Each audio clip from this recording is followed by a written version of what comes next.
What is good with you, my fellow mammals? Now, I couldn't think of a better game to kick off this series than the legendary co-op game, Fireboy and Lava. Oh, my bad. I mean, Fireboy and Watergirl. At least it was supposed to be a co-op game, if you were lucky to be blessed with friends as a kid. Like most of my fellow Flash game enthusiasts, this game taught me the value of independence and learning to rely on my own strengths to succeed. In today's premiere episode, I want to take a look at the infamous game Fireboy and Watergirl, and see just how well this game holds up in 2023. Is it as good as I remember, or am I simply blinded by nostalgic glasses?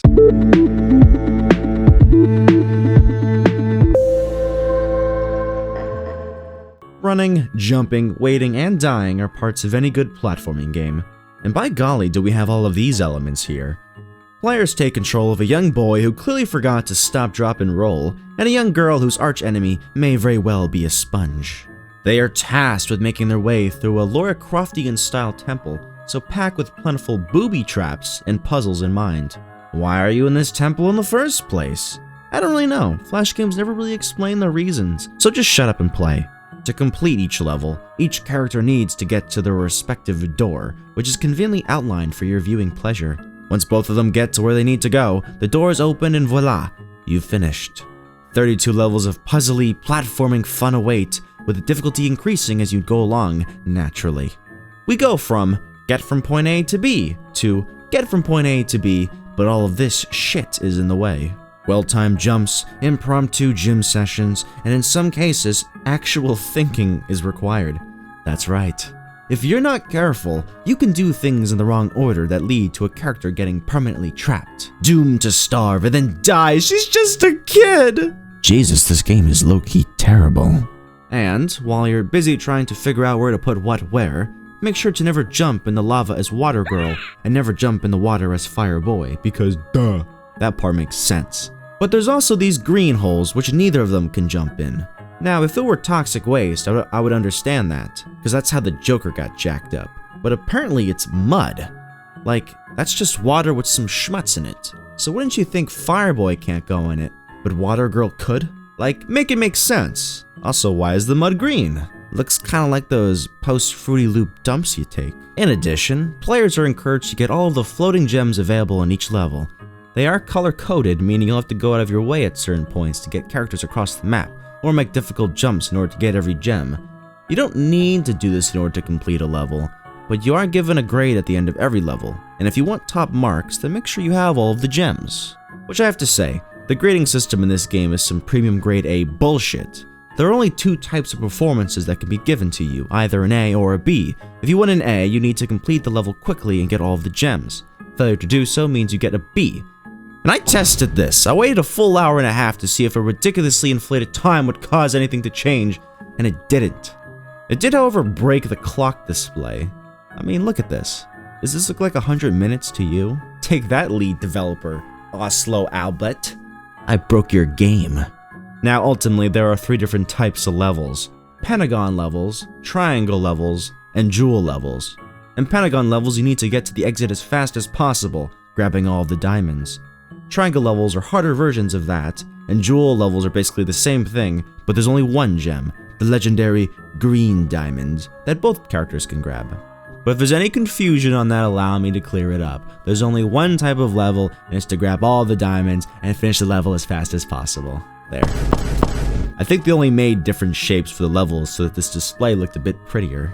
Now, trial and error mixed with good old intuition should surely see anyone through, especially in a game made for, you know, a kid. This was not a title I struggled back when I played it in 2010, and you can bet your left nipple I don't struggle with it today. Please applaud me, I'm vulnerable. Though if you were part of the minority who actually had a chance to play this with a friend, I now challenge you to try the whole thing by yourself. Comment down below if you already have. And if you are the kind of person who's only played this by yourself, well then I challenge you to find a friend to play it with. Or a family member, or a dog, or, you know, just somebody, man, please, we're worried about you. Now honestly, as far as raw gameplay goes, I think this title still holds up reasonably well by today's standards, especially when you remember that this is absolutely a Flash game dedicated to a younger audience. Personally, I don't think it makes too much sense to hold a children's game to the same standards that you would hold a AAA mainstream game. Also, not to diss platforming games, but there's only so much you can do with platforming games to spice it up if you're already not in love with the idea of the puzzle platform genre. However, I may have been a lonely little shit back then, and may have actually enjoyed the challenge of doing these puzzles by myself. One thing I thought was an interesting choice of the dev, and I honestly never really noticed it until I played it again recently, just for this video, was why did they feel the need to gender the doors? Like, here are some symbols I haven't seen used in years. Like, this definitely wasn't meant to be a political statement because the game came out about 15 years ago. And honestly, who really cares what these characters are? I mean, they're freaking elemental beings in a children's game, for crying out loud. But I doubt many kids growing up in the 2009 era even knew what these stood for. It's not really a flaw per se, just like an odd choice. As a side note, can we get some RIPs in chat for Fireboy? My man has jaundice. Also, why does it sound like all their sound effects were ripped from Link from some random Zelda game? Like, just listen to this. I can imagine this just playing over and over while pots get smashed. Ultimately though, the question remains a bit unanswered though, doesn't it? Is Fireboy and Watergirl a good play in the current day? And honestly, yes. But probably not for you if you're watching this video. Now, I honestly think this is a genuinely good game for a younger audience. It's relatively harmless fun, and it's pretty constructive. Simple, yet at times challenging puzzles set up effective effort-reward cycles that encourage an easily discouraged younger person, perhaps, to keep going and train themselves to practice thinking. And even better if you're doing it with a friend. But people like us, we've aged out, and all that is left is the memory of what once was. The most fun I would probably have with the game at this point is getting drunk with a friend or significant other and sitting side by side the computer for a few fun-filled hours. But granted, that would probably be quite low on the list of potential activities for the evening. However, there is absolutely an elephant in the room that needs to be addressed that I haven't done so already. Flash games large and large are a thing of the past. That's why the channel's name is Flash to the Past. If websites didn't convert them to HTML, they're done and dusted. Many sites like Congregate require a third-party application to run, and sites like Miniclip are straight up dead, having since moved to a full-time mobile gaming model. Flash game accessibility isn't exactly what it used to be. Mobile games are all the rage these days. Everyone from kids who are probably too young to your Candy Crush addicted grandmas love mobile games. And luckily for the fate of Fireboy and Watergirl, it does seem that the dev has remastered the game for mobile gameplay, which can be found on the iOS and Android store. New levels, a remastered soundtrack, and online co-op seems to be part of the package. And the reviews seem good. 4 1/5 rating for 10K reviews ain't too shabby. Though, like any free mobile game these days, watch out for copious ads. It is still possible, however, to play the original game like how you remember it. Thanks to the work of some very dedicated and intelligent individuals, we have what is called Flashpoint Infinity, which is a giant compilation of almost every Flash game that has ever graced the internet.